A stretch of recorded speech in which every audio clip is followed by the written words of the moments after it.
All right, imagine this for a second. The dream matchup, Penn State versus Clemson, a battle of titans, right? National championship on the line. Now, picture that exact game being played in the Bronx in late December. Yeah, this isn't a playoff semifinal. This is the Pinstripe Bowl. And this is the wild story of how two championship hopefuls ended up right here. And this quote just hits it right on the head, doesn't it? A Penn State Clemson game in the postseason felt like destiny. You know, a huge high-stakes showdown with a spot in the college football playoff on the line. Instead, what we're getting is a fascinating, if completely unexpected, consolation prize. So, how in the world did two of the biggest names in college football see their championship dreams crash and burn at Yankee Stadium? Let's break down exactly what happened to get them to this matchup of, well, disappointment. I mean, the contrast here is just wow.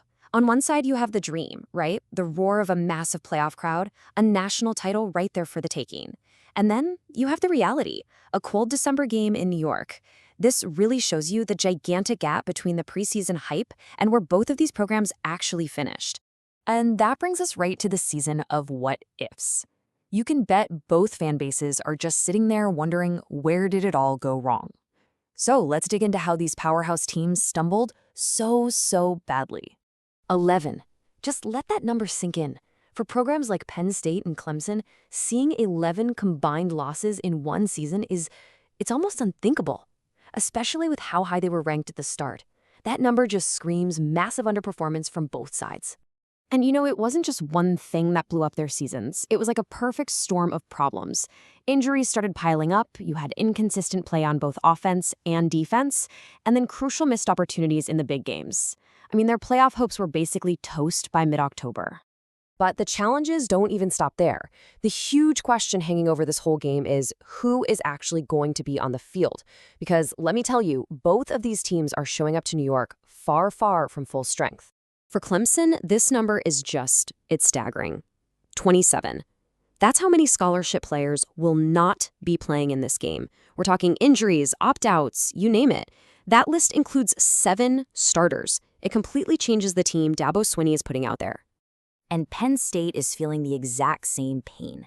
They are missing major contributors all over the field, a lot of them opting out to get ready for the NFL draft. We're talking huge impact guys like Zane Durant on the D-line, Zakee Wheatley in the secondary, and their star running back Nicholas Singleton. Both of these rosters have just been gutted. And as if that wasn't enough chaos, you have the coaching situation. Penn State is all over the place. They've got an interim head coach for the bowl game, and their safeties coach is suddenly calling defensive plays. Clemson, though, has some stability. Their DC, Tom Allen, is still there, doing what he's done all season. That little bit of continuity could be a really big deal. But Clemson does have one massive piece of stability, and it's at the most important position. Quarterback Cade Klubnik. He's playing, and this is his last college game.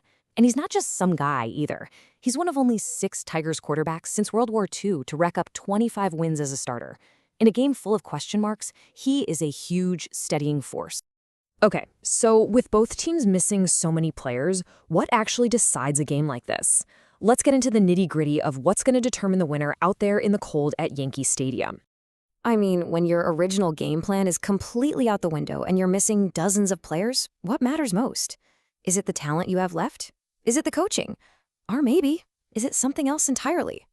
It really seems to boil down to these 3 things. First up, motivation. Who actually wants to be there playing in the freezing cold? Second, as we've talked about, roster availability. Who's left standing? And third, the weather, which can be the great equalizer in any football game. And oh yeah, the weather is absolutely going to be a factor.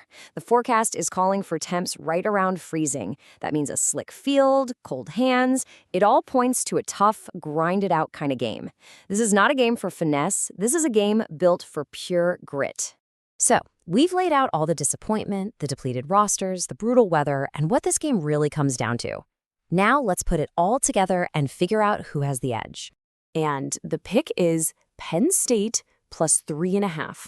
So what that means is the prediction is for them to either win the game outright or lose by 3 points or less. Now, I know that might seem surprising to some, but when you look at the reasoning, it actually starts to make a whole lot of sense. The whole logic here comes down to one thing, the run game. See, Penn State still has their running back, Kaytron Allen, and they are perfectly set up to just pound the football. And that strategy plays directly into Clemson's biggest weakness right now, a defense that is totally depleted right up the middle. You combine that with the cold, slick weather that just screams run the ball, and you've got the perfect recipe for Penn State to keep this game super, super close. So, it all leads to this one last question. In a game that's all about what could have been, does the team that simply wants it more have the ultimate edge?